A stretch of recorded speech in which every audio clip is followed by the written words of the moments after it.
বন্ধু তোর বারাক লইয়া আমি যাব, বন্ধু তোর বারাক লইয়া আমি যাব। এটা আমার গান না, এটা হলো আমার পলক বাবার গান এবং মুরাদ কাকার গান।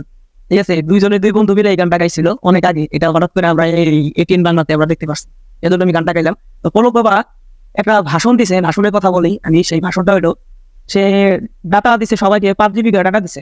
আমার কাছে প্রশ্ন হলো যে আমি যেদিনকে আমি ডাটা করছি তারপরের দিন হলো গেন্দাও লাগছে কথা বলতেন, তারপরের দিন গেন্দাও লাগছে। বুধবার দিন করছি, বৃহস্পতিবার দিন গেন্দাটা বেশি লাগছে, শুক্রবার দিন তার চেয়ে বেশি, শনিবার দিন তার চেয়ে বেশি। যাই হোক, আমি যে ডাটাটা করছি হওয়ার পরের দিন থেকে যে বন্ধ হয়ে গেছে, আমি 50 GB করছি। আর 50 GB বিনিময়ে আমি 5 GB পাবো? 50 GB বিনিময়ে আমি 5 GB পাবো? আপনাদের কি মনে হয় যে আমরা টাকা দিয়ে খেলে এগুলোই করবো? 5 GB, 5 GB পাই, আমরা কি করবো 5 GB তে? 5 GB তখন আমি যদি ইউটিউবে ঢুকলে তো আমার 5 GB একাই শেষ হয়ে যায়, একদিনে শেষ হয়ে যায় 5 GB। তো ওনারা যে 5 GB দিতেছে, তারপর বলবে সীমিত সময়ের জন্য 3 দিনের জন্য দিতেছে। 3 দিনের জন্য যদি দেওয়া থাকে, 3 দিনের পর আমি আর 5 GB পাবো না। আচ্ছা ঠিক আছে, 5 GB দেওয়ার কথা, 5 GB কি আপনারা এখন পাইছেন? বলছে 3টার পর থেকে পাওয়া যায়নি। আজকে 3টার পর থেকে পাওয়া যায়, আজকে 4G সেবা চালু হয়েছে। আপনার 3টার পর থেকে আর পাইছেন? এখনো পান নাই। পাইছেন কি পান নাই সেটা আমি জানি না, আমি পাই নাই এখন, আমি এখনো পাইনি, সেজন্য আমি বলতেছি।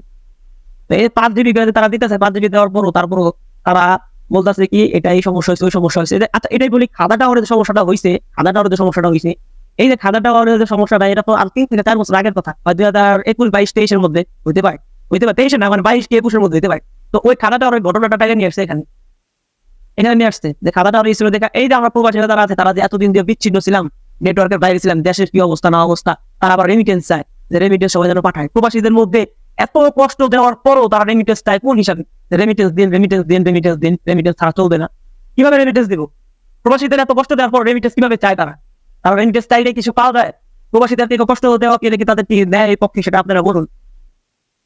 আমার কথা তো মনে করেন যে শরীরে অনেকে মনে করেন বলে যে সে উল্টা পাল্টা কথা বলতেছে, এই কথা বলতেছে, ওই কথা বলতেছে। আমি কথা বলতে পারি না, আমি তারপর বলার চেষ্টা করি। কেন বলি আমি তারপরে বলার চেষ্টা করি? আমারও এটা কোনো কিছু বলার তো কোনো যায় আসে না। এই যে খাদা টাওয়ারে যে নিরীহ মানুষগুলো অতথা মানুষ, এদের নিরীহ একটা দেখলাম বাচ্চা হলো গ্লাস আটকে গেছে, দরজা জানালা আটকে গেছে, ডাইরেক্ট বলে পুলিশে নাকি বলে গুলি করছে, গুলি করে তার মাথার ভিতরে ঢুকে দিয়ে পারে না, বেল ফুটে গেছে। এইভাবে যদি মারার পর নেট বন্ধ করছে, নেট বন্ধ করার পর মারামারি করার পর তারপরে আইসা তারপরে আবার কোথাও রেমিটেন্স পাঠাতে মানুষের কাছে, প্রবাসীদের কাছে। প্রবাসীরা কিভাবে রেমিটেন্স পাঠাবে? প্রবাসী তো তাদের তো কায়দা কাম নাই, যেখানে রেমিটেন্স পাঠাবে আর ওইসব টাকা দিয়ে তারা গুলি কিনবে, পিস্তল কিনবে, ওইসব দিয়ে মানুষ মারবে, নিরীহ মানুষ মারবে। এর মধ্যে তো আপনাদের আমার পরিবারের কেউ হইতে পারতো, তখন কেমন লাগতো? নিজের কাছে নিজে প্রশ্ন করি, তখন নিজের কাছে কেমন লাগতো? আমরা তো চাই না এইসব কোনো কিছু। আমরা তো চাইছিলাম কি শান্তিপূর্ণ ভাবে কোটাটা সংস্কার করার জন্য। কোটা কিন্তু সংস্কার হয়েছে, কথা আছে না, যার চলে যায় সে বুঝে হয় বিচ্ছেদের কি যন্ত্রণা। এটা আসলে বাস্তব কথা। যারই চলে যায় সেই বুঝতে পারে তার বিচ্ছেদটা হয়েছে কি কারণে। স্বজন হারা বেদনা সেই বুঝতে পারে যার স্বজন হারা হয়েছে কি কারণে। দরকার কি এসব করা? নেট গুলো বন্ধ করে এই যে এখন আবার হঠাৎ করে কি শুরু করছে, টিকটক ফেসবুক বন্ধ। আমার কথা, টিকটক ফেসবুক বন্ধ হলে যারা যারা আছে তারা ব্যবসা করবো কিভাবে? আমার কাছে আবার আরেকটা প্রশ্ন জায়গায় উঠছে, কথা বলে কথা খালি বের হয়।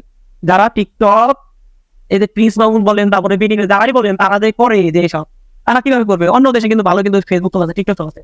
আপনার বাংলাদেশ টিকটক ফেসবুক মানে আপনার তো বন্ধ করে দিচ্ছে, কবে চালু করবে সেটা বলে নেই, মানে একদম টোটালি বন্ধ করে দিচ্ছে। এটা বলে ওই টিকটক নাকি টিকটকের গ্রাহক যারা আছে তারা বলে এগুলো চালানোর জন্য বলে অনুরোধ করছে, তারা চালাতে পারবো না। ফেসবুক বলে ওই কি সামাজিক যোগাযোগ মাধ্যমের বড় অস্ত্র হলো ফেসবুক বলে বিভিন্ন রকমের বলে অপ্রচার করে। মানুষ বিপিন দিয়ে চালাইতেছে, বিপিন দেওয়ার কতদিন চালায়, যারা মনিটাইজেশন পেয়েছে তারা তো বিপিন দিয়ে চালাইতে গেলে তারা তো নষ্ট হয়ে যাবো, মনিটাইজেশন পাবো না। তাহলে যে তাদের ব্যবসা ব্যবসাতে লস করতেছে তাহলে এইগুলোর পিছনে ড্রাইভার কে দিতে পারে?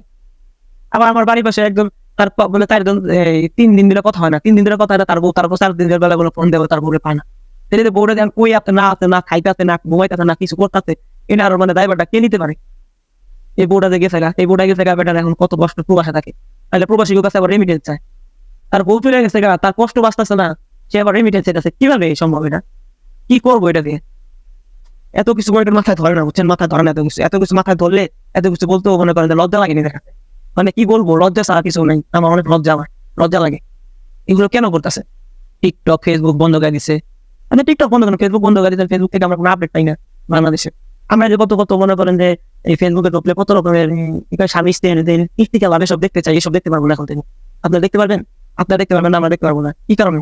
অলক বাবার কাছে আমি অনুরোধ করতেছি, আপনারা টিকটক ফেসবুক ফিরিয়ে দেন। আমরা স্বামী স্ত্রীর কীর্তিকাল দেখতে চাই, আমরা এই যে ইন্ডিয়ান সুমাইয়ার কীর্তিকাল দেখতে চাই। এগুলো না দেখলে প্রবাসীদের কি ঘুম হয় না? আপনারা পারলেই কিন্তু মানে চাইলে কিন্তু পারেন, চাইলেই পারেন, কিন্তু আপনারা করতে পারেন। আপনি ইচ্ছা করলে কিন্তু আপনি টিকটকটাও চালু করে দিতে পারেন। আমরা কত কিছু দেখতে পারতাম টিকটকের মাধ্যমে, কিন্তু আপনার এটা করতে না। যাই হোক, এইসব কিছু আমার বলে লাভ নাই। আপনার সবকিছু আপনার ওই সব এই টিকটক ফেসবুক আপনার কারণ মাছ দুটার কথা কোথায় আপনার মানে কিন্তু সবকিছুকে আপনার পরিচালনা করেন। তারপর আপনার এই সব আপনার মধ্যে আপনার জিনিসটা আপনার সবকিছু করেন, যাই করেন উনি নিয়ে এসে দিন, মানুষের একটু ব্যবসা বাণিজ্য ভালো হইব, একটু ভবিষ্যৎ একটু মানুষের খাইতে পারবো। ঠিক আছে, আপনার এসব একটু করে দিন, আমার দেখতে পাই দেন, দেখে দেন আমার গুমরা সব ভালো থাকেন সবাই। ঠিক আছে, খোদা হাফেজ।